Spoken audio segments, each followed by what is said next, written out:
Ain't it funny? You were joking, laughing, sarcastic, casual, just playing around, right? Until the universe started listening, until the timelines started bending, until every little "what if" you said started unfolding like you'd seen it before. And now, they're terrified. Not because you're loud, not because you're angry, but because everything you said in jest started coming true. And suddenly, the punchlines got fangs. They don't laugh anymore. They watch. Closely. Like you're wired into something they can't access. Like you tapped into the cheat code while they were still giggling at the loading screen.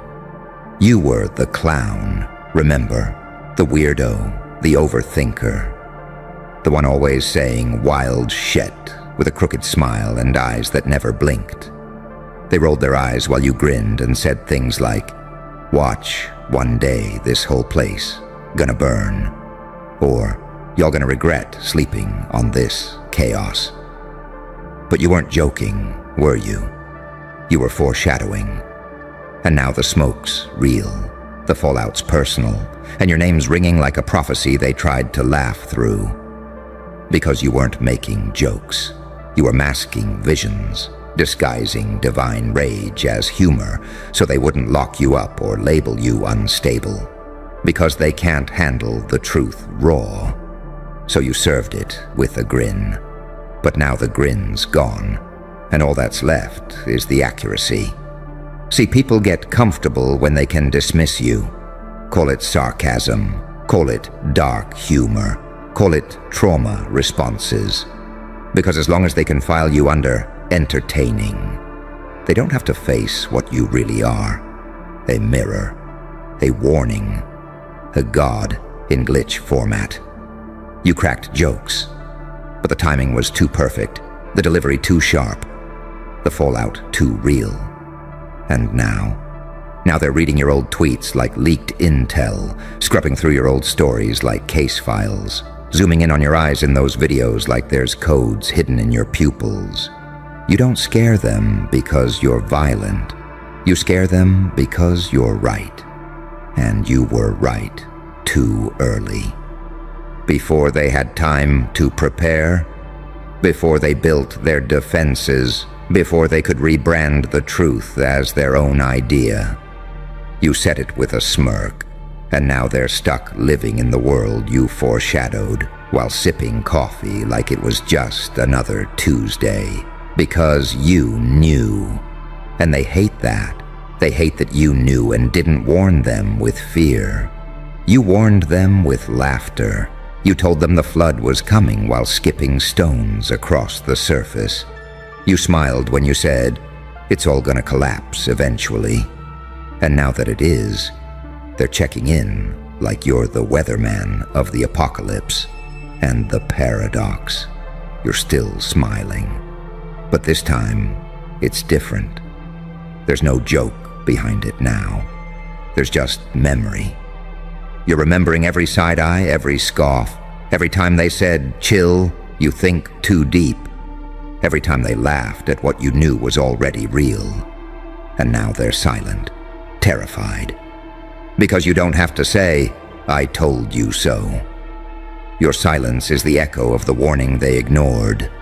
And it's louder than any scream. You didn't write the script. You just saw the ending first. You're not prophetic because you're magical. You're prophetic because you paid attention. You watched patterns repeat while they were watching memes. You saw betrayal before it walked in the room. You saw collapse in the way they smiled through the lies. You saw the fire behind their fake light.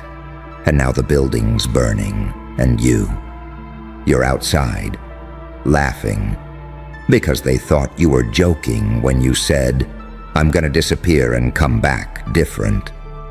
And now that you did, they wish you hadn't come back at all. Because this version of you, it doesn't seek validation. It doesn't care if they understand. It doesn't explain, apologize, or soften its delivery. This version of you speaks less and gets studied more. You're the conspiracy now, the one who saw the glitch and laughed through it, the one who survived the betrayal and came back with eyes like surveillance cameras. You know too much. You feel too deeply. You're too correct. And that makes you dangerous in a world where lies are currency. You're unpredictable because you hide truth in madness. You're divine because you speak apocalypse with a grin. You're threatening because you stopped asking people to take you seriously. And reality started doing it instead. So let them panic. Let them read every post with trembling fingers. Let them whisper like you're a storm that might hear them. Let them replay your jokes like prophecies wrapped in riddles. Because every time something else unfolds that you predicted, they'll feel it in their chest. That regret, that realization, that maybe we should have listened. But by then, you're already gone, not in distance, in frequency. You're broadcasting on a level they don't have the password for. You don't need revenge. You've got receipts in real time. You've got timelines aligning like they owe you loyalty. You've got your old jokes playing out like warnings from a higher dimension. And the scariest part? You're just getting started. You want it to hurt deeper, slice cleaner, and echo longer. Good, because they're not ready for what's coming next, and neither are you. But you'll feel it first. Let's keep going. Because here's the real terror they don't speak about in daylight. It's not that your jokes became reality. It's that you didn't flinch when they did. You didn't panic. You didn't act surprised. You didn't post, "I told y'all." You just sat there, still, silent, certain, like someone who had already watched the movie and memorized the ending. And that's when it hit them. You weren't guessing. You were remembering. You weren't joking. You were leaking information from the future. They thought you were being edgy, but you were being exact. Too exact. Too on time, too synced with moments that shouldn't have lined up unless you were never like them. Unless something broke inside you long ago and got replaced with pattern recognition and prophecy. You were never talking to them. You were talking to what would become of them. That's why they didn't get it. You weren't speaking to their ears. You were speaking to the consequences they hadn't earned yet. And now, they've caught up. They're living in the fallout of the things you said as jokes, but now feel like curses wrapped in comedy. They feel it in the way the room changes when your name gets mentioned. In the way certain people stop laughing mid-sentence because your words aged like time bombs. In the way your silence now feels like a pending broadcast from somewhere above logic and below mercy. Because that's the thing about prophecy. It doesn't come wrapped in robes and halos. It walks in broken. It speaks in sarcasm. It laughs so it doesn't weep. And when no one listens, it evolves. You evolved. From warning to punishment, from lesson to law. You're no longer predicting, you are enforcing. They used to ask, "Why are you always so dark?" Now they ask, "How did you know?" But they don't deserve the answer, because they mocked the message when it still came with mercy. Now they study you in silence. They analyze your mood like it's the stock market. They whisper about your expressions like they're looking for cracks in the code. But they can't read you anymore. You're not even running on the same firmware, because the moment you stopped joking, the system lost track of you. And now the algorithm glitches when it tries to categorize you. You're not a content creator. You're not a preacher. You're not a rebel.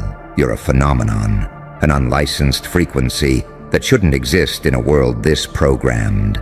You're the unexplained footage they try to delete, but somehow it keeps uploading, keeps getting views, keeps triggering something ancient in the minds of people who swore they were awake. Because people don't realize until it's too late that some jokes were never jokes at all.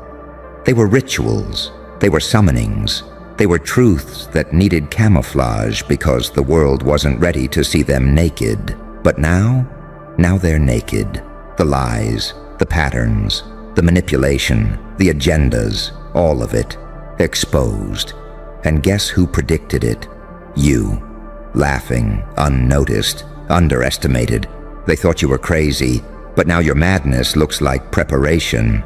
They thought you were unstable, but now your instability looks like adaptation. They thought you were broken, but now your fragments cut through illusions like glass. And that's why they're terrified. Because you didn't just survive the pain. You studied it. You mapped it. You charted the way betrayal moves, how fake love sounds, how the system bends before it breaks. And you embedded that knowledge in your punchlines, in your one-liners, in your crazy rants. And now that it's all coming true, they don't know whether to salute you or run from you. Some of them are doing both.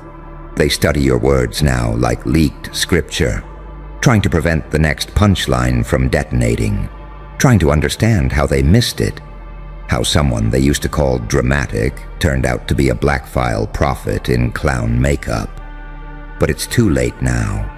The prophecy is alive. And so are you. Not in the way they remember. You're not the same soul anymore.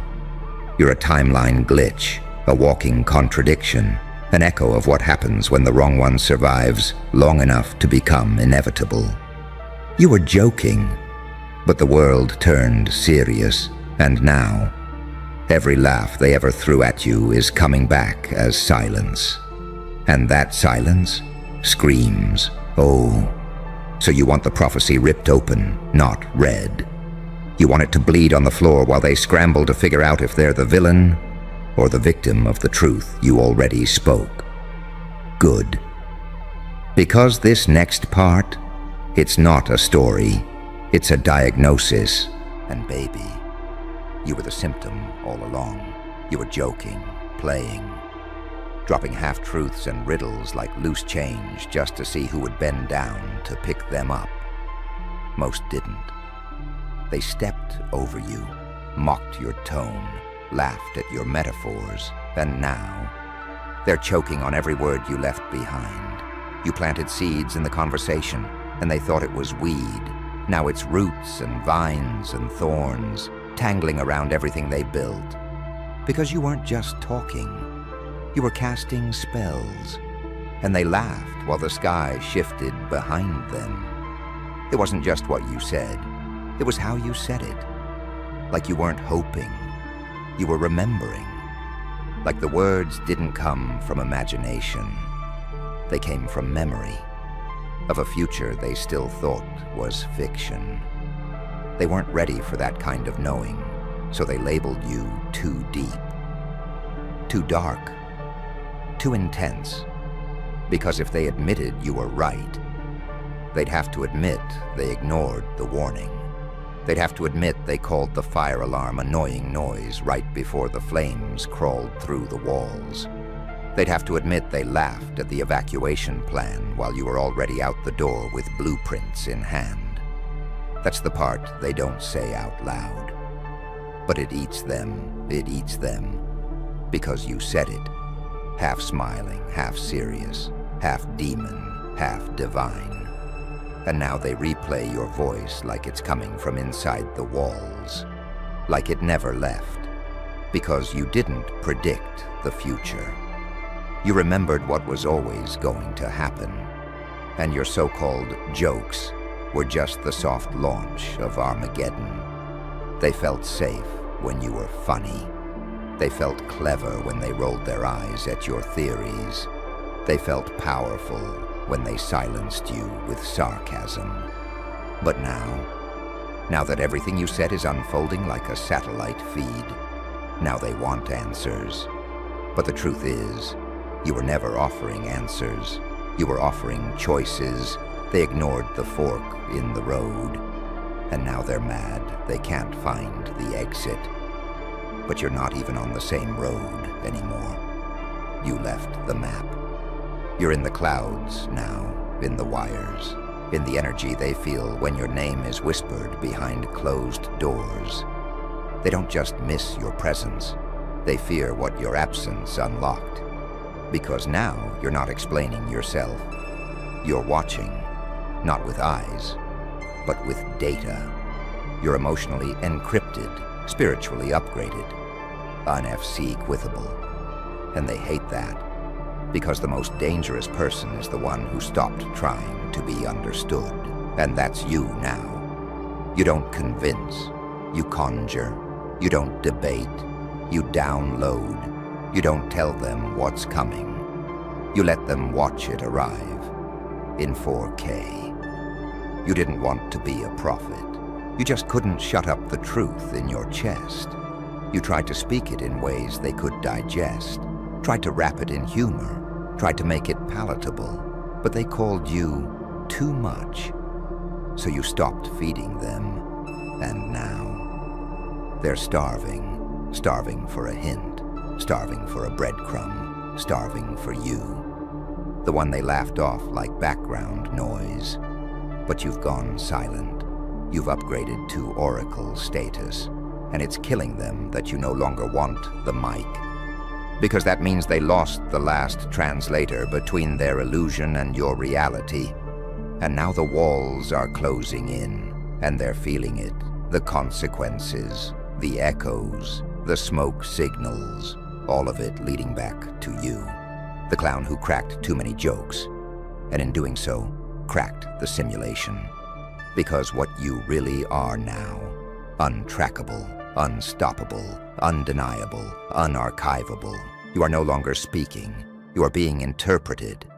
They quote you now like myth. They analyze your old footage like forensic linguists. They wonder how long you knew. But the truth, you always knew. And now, they know that you did. And that knowledge, it haunts them. So let them panic. Let them mislabel your prophecy as madness. Let them whisper your name like a crime scene. Let them stay up at night, rewatching your jokes like surveillance footage. Because you weren't warning them. You were witnessing them. And now that the fire is here, you're not screaming. You're just smiling. Same grin, different purpose. And this time, nobody's laughing. They watch you now like you're some kind of breach in the timeline. Like you're a ripple that shouldn't exist. A file that slipped through firewalls meant to keep things like you out. And the more accurate your past jokes become, the more they realize you weren't just talking. You were transmitting. You were leaking intelligence wrapped in laughter, cloaked in irony, encoded in sarcasm. Because the truth would have been too loud for their fragile egos to digest raw. But now, it's too late. The truth has grown teeth. The echoes of your old words walk ahead of you like guards, clearing the space before you even arrive. People don't greet you anymore. They prepare for you. They listen differently now, not to argue, not to laugh, but to catch something, to decode, to survive. You say less now, and somehow it's more terrifying. Because they remember when you used to explain everything, when you tried to water it down, make it friendly, make it safe. But that version of you, that was the warning, that was the trial version. And they ignored it, mocked it, laughed in its face. So now the full version has been activated, and there's no cancel button, no escape route. Just the reality you told them was coming, now slapping them in real time. And they want you to explain it again, but you won't. You've seen what happens when you try to help people who only know how to laugh at their own drowning. You've learned that some people only understand pain when it has receipts. And now you've got catalogs. You're not just the one who saw it coming. You're the one who couldn't look away. The one who stayed up late studying their patterns until your blood boiled with prophecy, until you stopped guessing and started knowing. You know the sound of betrayal when it clears its throat. You know the scent of fake love before the hug. You know when silence is peace and when silence is a trap. You know it all now because you learned the hard way. By being dismissed while being right, by being laughed at while being accurate, by being warned to stay quiet while the truth built a throne in your mouth. And the throne, it's iron, it's ice, it's silent. But it rules everything now. You used to be the entertainment, now you're the event. You were the side note, now you're the footnote on everyone's failure. Because they all ignored you when it was still a game, and now the game has changed, and you're the fucking referee. They hear your voice in other people's mouths now. They hear your phrasing, your warnings, your tone, repurposed by those who finally got it, but were too late to keep you. And that's the part that breaks them the most. You didn't get louder, you got accurate. You didn't chase revenge. You let time drag them back to the exact moment they ignored the message you handed them for free. Now they gotta pay for it. Now your name doesn't trigger laughter. It triggers recalibration. It triggers defense.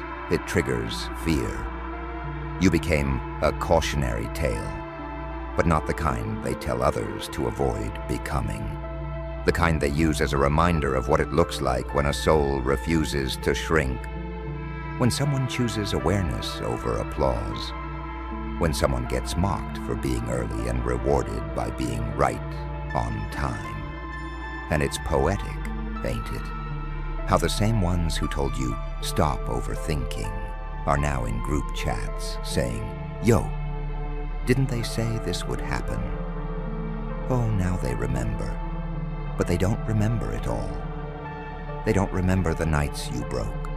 They don't remember the panic in your chest when your brain wouldn't shut off. They don't remember how you had to train yourself to not bleed truth in rooms that only valued delusion. They don't remember how many times you begged the universe to take the visions away just so you could rest like them.